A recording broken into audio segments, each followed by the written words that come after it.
Sir আমাকে কৌশলে রুমে নিয়ে গেল এবং রুমে নিয়ে দরজা লাগিয়ে দিল। দরজা লাগিয়ে দিয়ে স্যার আমাকে বলল যে, জয়ন্তী, অনেক দিন ধরে আমার মনের ভিতর একটা কথা আটকে রেখেছি, কিন্তু আমি তোমাকে বলতে পারিনি। জয়ন্তী, আমি তোমাকে অনেক অনেক ভালোবাসি। কথাটা না বলে আমি আর থাকতে পারছি না। তোমার রূপ, তোমার লাবণ্য, তোমার যৌবন, তোমার চোখের চাহনি, তোমার হরিণীর মতো চোখ, তোমার বনলতার মতো চুল, তোমার ব্যবহার, তোমার মিষ্টি মিষ্টি কথা। জয়ন্তী, আমি তোমার এইসব কিছুর মায়ে পড়ে গেছি।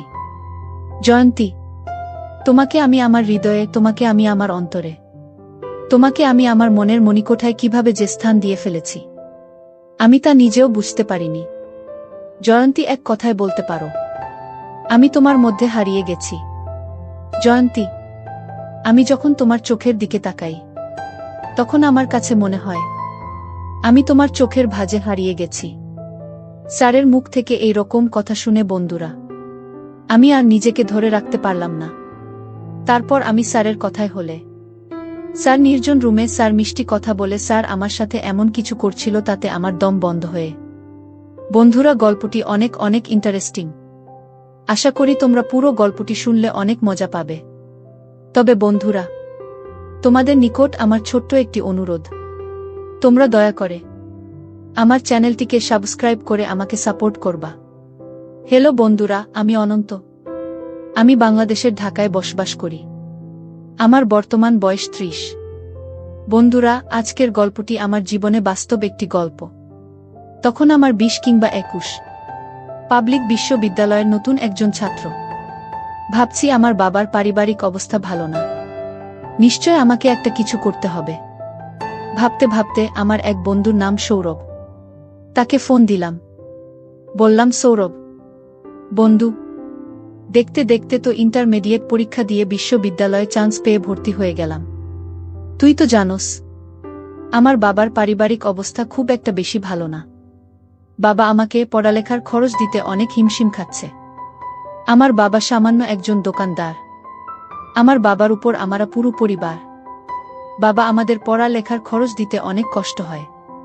এখন বন্ধু, আমি একটা চাকরি অথবা অন্য কিছু করে যদি আমার খরচটা চালাইতে পারতাম তাহলে আমার ক্ষেত্রে খুব উপকার হতো। কি করা যায় বন্ধু? একটা উপদেশ অথবা একটা পরামর্শ দাও। আমার কথা শুনে আমার বন্ধু সৌরভ কিছুক্ষণ ভাবল। ভাবার পরে বলল, অনন্ত, এই মুহূর্তে আমার কাছে কোনো কিছু নেই। Part time job, full time job অথবা আদার্স কিছু, কিন্তু একটা অপশন আমার কাছে আছে। সেটা হচ্ছে তুই যদি একটা টিউশনি ধরস তাহলে তোর পড়ালেখার খরচ সবকিছু হয়ে যাবে। আর আমার জানা মতে একটা ভালো ফ্যামিলি আছে। সম্পর্কে আমার চাচি লাগে। চাচির মেয়ের জন্য একজন প্রাইভেট শিক্ষক খুঁজছেন। আজকে সকালেও চাচি আমাকে বলেছিল, সৌরভ, আমার মেয়ের জন্য একটা ভালো প্রাইভেট শিক্ষক দেইকো তো বাবা। আমি বললাম, ঠিক আছে চাচি, আমি দেখব নে। আর তুই আমার বন্ধু মানুষ, তোর যে মেধা, তোর যে রেজাল্ট, সবকিছু দেখলেই আমার মনে হয় চাচি তোকে তার মেয়ের জন্য প্রাইভেট শিক্ষক হিসেবে নিযোগ দিতে দ্বিধাবোধ করবে না। আমি আমার বন্ধু সৌরভকে বললাম, বন্ধু, যদি তোর মনে হয় সেখানে প্রাইভেট পড়ালে আমাকে মোটামুটি ভালো একটা অ্যামাউন্ট দিবে, যা দিয়ে আমার পড়ালেখার খরচ চলবে, তাহলে আমি তোর প্রস্তাবে রাজি। তারপর বন্ধুরা, আমার বন্ধু সৌরভ তার চাচির কাছে আমার ব্যাপারটা বললে। তার চাচি আমাকে দেখতে চায়। তারপর বন্ধুরা, আমি তার চাচির কাছে আমার বন্ধু সৌরভের সহযোগিতায় গেলাম। তার চাচি আমাকে দেখে, আমার রেজাল্ট দেখে খুব পছন্দ হলো এবং তার মেয়ের জন্য প্রাইভেট শিক্ষক হিসেবে আমাকে নিযোগ করল। পরের দিন থেকে আমি প্রাইভেটে প্রথম দিন যখন গেলাম তখন আমার বন্ধুর চাচাতো বোনকে দেখে আমি ফিট খেয়ে গেলাম। এত সুন্দর মেয়ে আমার জীবনে কখনো দেখি নাই। পুরো ইন্ডিয়ান নায়িকা, স্মার্ট স্লিম বডি, একদম ফর্সা চেহারা। চোখগুলো আমার কাছে মনে হয়েছিল যেন ফুটল চেরা আঁকি। মাথার চুলগুলো আমার কাছে মনে হয়েছিল যেন বনলতা সেনের মত।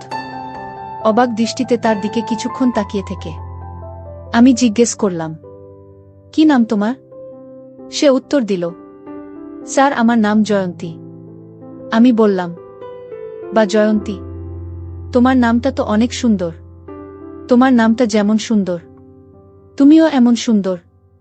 জয়ন্তী আমার কথা শুনে একটা মুচকি হাসি বলল, স্যার আপনি অনেক রসিক মানুষ, আপনি অনেক মজার মানুষ। আমি বললাম, জয়ন্তী কিভাবে বুঝলা যে আমি অনেক রসিক মানুষ, আমি অনেক মজার মানুষ? জয়ন্তী বলল, স্যার আমি অষ্টম শ্রেণীর ছাত্রী, আমার বয়স মোটামুটি কম না, তারপরও আমার ভেড়ে ওঠা, আমার বর হয়ে ওঠা, সবকিছুই আধুনিক পরিবারে। আমি বুঝি স্যার, একটা মানুষ কিভাবে কথা বললে আমার কাছে মনে হয় সেই মানুষটা রসিক। সেই দিক থেকে স্যার আপনি রসিক মানুষের অন্তর্ভুক্ত। অষ্টম শ্রেণীতে পড়ুয়া একটা ছাত্রীর কথা শুনে আমার মাথা ঘুরে গেল। একটা ছাত্রী এত বিচক্ষণ শক্তি দিয়ে রসিক মানুষ বের করতে পারে, আমার জানা ছিল না। যাই হোক বন্ধুরা, অবশেষে পরিচয় পর্ব শেষ করে আমি আমার ছাত্রী জয়ন্তীকে প্রাইভেট পড়াতে শুরু করলাম। সেদিন ছিল প্রথম দিন। প্রথম দিন থেকেই বুঝতে পেরেছিলাম তার মেধা অত্যন্ত প্রকট, যে কারণেই তাকে প্রাইভেট পড়ানোর আগ্রহ আমার আরও বেড়ে যায়। কারণ মেধাবী ছাত্রছাত্রীদেরকে প্রাইভেট পড়াতে যে কোনো শিক্ষকেরই আগ্রহ অনেক বেশি থাকে। আমার ক্ষেত্রেও সেরকমই হয়েছিল। আর অন্যদিকে আমার ছাত্রী জয়ন্তী অত্যন্ত সুন্দরী, লাবণ্যময়ী এবং কি মিষ্টভাবী ছিল, যার কারণে আমি তার প্রতি প্রথমে কিছুটা দুর্বল হয়ে যায়। আমি জানি যদিও তাকে কোনোদিন পাব না, কারণ তার ফ্যামিলি আর আমার ফ্যামিলি কখনো কোনোদিন ম্যাচ হবে না। এভাবে দেখতে দেখতে আমি তাকে প্রায় 2 থেকে 3 মাস প্রাইভেট পড়ালাম। সেও আমার প্রাইভেট পড়ানোর কৌশল থেকে অনেক খুশি। প্রথমত আমাদের মধ্যে খারাপ কোনো কিছুই ছিল না, কিন্তু দুজন দুজনের প্রতি আস্তে আস্তে কিভাবে যে দুর্বল হয়ে যাচ্ছিলাম তা বুঝতেই পারছিলাম না। সে আমার দিকে পড়ার ফাঁকে ফাঁকে মাঝে মধ্যে কেমন জানি এক অদ্ভুত দৃষ্টিতে তাকিয়ে থাকত। আমিও মাঝে পড়ানোর সময় তার প্রতি অন্যরকম দৃষ্টিতে তাকিয়ে থাকতাম, কিন্তু কেউ কখনো কারো মনের কথা প্রকাশ করতে পারতাম না। এভাবেই চলতে চলতে প্রায় 3 থেকে 4 মাস চলে গেল। 3 থেকে 4 মাস পর একদিন তাকে দেখে আমার চোখ কপালে উঠে গেল, কারণ সে এই দিন তার বাড়িতে কিসের জন্য একটা অনুষ্ঠান ছিল। অনুষ্ঠান উপলক্ষে এমন সুন্দর করে সেজেছিল যেন তাকে আসমানের পরী মনে হয়েছিল। তাকে দেখে আমি কতক্ষণ যে অপলক দৃষ্টিতে তাকিয়ে রয়েছিলাম আমি কখনো অনুভব করতে পারি নাই। শুধু জানি কিসের একটা মুহে আমি যেন তার প্রতিমূর্তির মতো দাঁড়িয়ে রইলাম। আর মনে মনে ভাবলাম, কেন জানি মনে হয় সে আমাকে অনেক ভালোবাসে, কিন্তু আমার সামনে প্রকাশ করতে পারে না। আমিও তো তাকে অনেক ভালোবাসি, কিন্তু আমিও তো তাকে প্রকাশ করতে পারি না। জয়ন্তীকে ভালোবাসি এ কথা প্রকাশ করতে না পারায় মনের মধ্যে কেমন জানি একটা অস্থির অস্থির ভাব চলে আসলো। মনে মনে ভাবলাম, আজকে আমি আমার মনের কথা জয়ন্তীকে কৌশলে বলে দিব, পরে যা হবার হবে।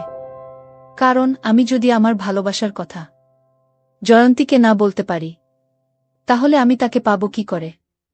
অনুষ্ঠানের মধ্যে বড় মজলিসে হঠাৎ আমি লক্ষ্য করলাম যে জয়ন্তী হেসে হেসে আমার দিকে আসছে। আমার দিকে এসে আমাকে বলল, কেমন আছেন স্যার? কখনো আসলেন? আমি বললাম, এই তো মাত্র এসেছি। তারপর আমি বললাম, জয়ন্তী তোমাদের বাসায় আজকে মনে হয় কোনো একটা অনুষ্ঠান আছে, তো তোমার সাথে আমার কিছু কথা ছিল। যদি তুমি আমাকে আজকে একটু সময় দিতে, তাহলে হয়তো আমি আমার কথাগুলো বলতে পারতাম। জয়ন্তী বলল, কোনো সমস্যা নাই স্যার, আপনি বলেন কখন, কোথায় আপনাকে সময় দিতে হবে। আমি বললাম, জয়ন্তী আমার একটা ফ্রি জায়গা লাগবে, যাতে করে তোমার সাথে আমি মন খুলে কথা বলতে পারি। জয়ন্তী বলল, ঠিক আছে স্যার, কোনো সমস্যা নাই, আমাকে কোথায় যেতে হবে সেটা বলুন। আমি বললাম, জয়ন্তী চলো তোমার রুমে যাব। সেখানে আমি তোমাকে আজকে কিছু কথা বলবো, যে কথাগুলো আমার মনের ভিতর শুধু ঘুরপাক খাচ্ছে, তোমাকে বলতে পারছি না। তারপর ভরা মজলিস থেকে স্যার আমাকে কৌশলে আমার রুমে নিয়ে গেল এবং রুমে নিয়ে দরজা লাগিয়ে দিল। দরজা লাগিয়ে দিয়ে স্যার আমাকে বলল যে, জয়ন্তী, অনেক দিন ধরে আমার মনের ভিতর একটা কথা আটকে রেখেছি, কিন্তু আমি তোমাকে বলতে পারিনি। জয়ন্তী, আমি তোমাকে অনেক অনেক ভালোবাসি। কথাটা না বলে আমি আর থাকতে পারছি না। তোমার রূপ, তোমার লাবণ্য, তোমার যৌবন, তোমার চোখের চাহনি, তোমার হরিণীর মতো চোখ, তোমার বনলতার মতো চুল, তোমার ব্যবহার, তোমার মিষ্টি মিষ্টি কথা। জয়ন্তী, আমি তোমার এইসব কিছুর মায়ে পড়ে গেছি। জয়ন্তী, তোমাকে আমি আমার হৃদয়ে, তোমাকে আমি আমার অন্তরে, তোমাকে আমি আমার মনের মণিকোঠায় কিভাবে যে স্থান দিয়ে ফেলেছি, আমি তা নিজেও বুঝতে পারিনি। জয়ন্তী, এক কথায় বলতে পারো আমি তোমার মধ্যে হারিয়ে গেছি। জয়ন্তী, আমি যখন তোমার চোখের দিকে তাকাই, তখন আমার কাছে মনে হয় আমি তোমার চোখের ভাঁজে হারিয়ে গেছি। আমি তোমার প্রেমের আগুনে পুড়ে ছাই হয়ে যাচ্ছি। জয়ন্তী, তাই আমি তোমাকে আমার কথাগুলো না বলে আর থাকতে পারছিলাম না। জয়ন্তী, আমি আমার সব কিছু দিয়ে তোমাকে অনেক অনেক ভালোবাসি এবং আমি আমার ভালোবাসা নিবেদন করছি। জয়ন্তী, প্লিজ, দয়া করে তুমি আমার ভালোবাসা গ্রহণ করো। আমার কথা শুনে জয়ন্তী একটা মুচকি হাসি দিয়ে বলল, স্যার, আপনি যে আমাকে এই কথা বলবেন না, তা আমি আগেই জানি। আমি বললাম, জয়ন্তী, তুমি কিভাবে জানো আমি তোমাকে ভালোবাসি? জয়ন্তী বলল, স্যার, আপনার চোখের ভাষা আমাকে সবকিছু বলে দেয়। আমি এতদিন অপেক্ষায় ছিলাম আপনার মুখ থেকে কখন এই কথাটা আমি শুনতে পাবো বলে। আজকে আমি ধন্য, আপনার মতো একজন মেধাবী ছেলে আমাকে ভালোবাসে কথাটা জানতে পেরে। স্যার, আমিও আপনাকে অনেক ভালোবাসি, কিন্তু স্যার, আপনার আমার ভালোবাসা আমার বাবা মা কখনো মেনে নিবে না। তাই স্যার, আমি শুধু শুধু আপনাকে ভালোবেসে কষ্ট দিতে চাচ্ছি না। আপনি স্যার বিকল্প চিন্তা করেন। আমি বললাম, জয়ন্তী, ভালোবাসা মানুষের জীবনে একবারই আসে, আর তুমি সে আমার প্রথম ভালোবাসা। তোমাকে না পেলে হয়তো আমার অবস্থা খুব খারাপ হয়ে যাবে। তবে জয়ন্তী, তুমি যদি আমার একটা কথা শোনো, তাহলে তোমার আমার সম্পর্ক তোমার বাবা মা মেনে নিতে বাধ্য হবে। আমি বললাম, কি সম্পর্ক? তখন স্যার আমাকে বলল যে, জয়ন্তী, তুমি যদি রাজি থাকো, তাহলে তোমার সাথে আমি এমন ধরনের সম্পর্ক করব যার ফলে তুমি আমার বাবুর মা হয়ে যাবে। তাহলে দেখবে তোমার আব্বা আম্মা এমনিতেই মেনে নিবে। জয়ন্তী, তুমি আমাকে কি ভালোবাসো না? তুমি যদি আমাকে ভালোবাসো, আশা করি তুমি আমার কথাটা রাখবে। জয়ন্তী, আমি তোমাকে চাই, জীবনে মরণে, শয়নে স্বপ্নে, সব সময় আমি তোমার পাশে থাকতে চাই। জয়ন্তী, প্লিজ না করো না, একটু সুযোগ দাও, দিয়ে দাও। তারপর বন্ধুরা একদিন স্যার আমাকে কৌশল করে বাসায় কেউ না থাকায় জীবনের প্রথম বসন্তের ফুলটা ফুটিয়ে ফেলেছিল।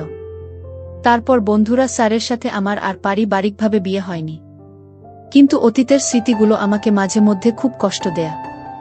যাকে নিয়ে এত স্বপ্ন দেখেছিলাম, যার হাতে সঁপে দিয়েছিলাম জীবনের প্রথম, জীবনের শ্রেষ্ঠ সম্পদ, সে আজ অন্যের, আমিও আজ অন্যের।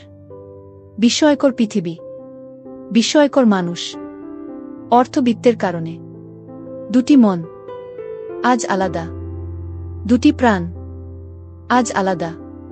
তবুও দোয়া করি সেই স্যারের জন্য, যে ছিল আমার জীবনের প্রথম ফুলের মালি। বন্ধুরা, আজকে এই পর্যন্তই। গল্পটি যদি তোমাদের ভালো লাগে, তাহলে অবশ্যই লাইক, কমেন্ট, শেয়ার করবা। বন্ধুরা, তোমরা যদি এরকম ধরনের ইন্টারেস্টিং গল্প পেতে চাও, তাহলে দয়া করে আমার চ্যানেলটিকে সাবস্ক্রাইব করে আমাকে সাপোর্ট করবা। পরিশেষে তোমাদের সুস্থতা কামনা করছি। ভিডিওটি দেখার জন্য তোমাদের সকলকে অসংখ্য ধন্যবাদ।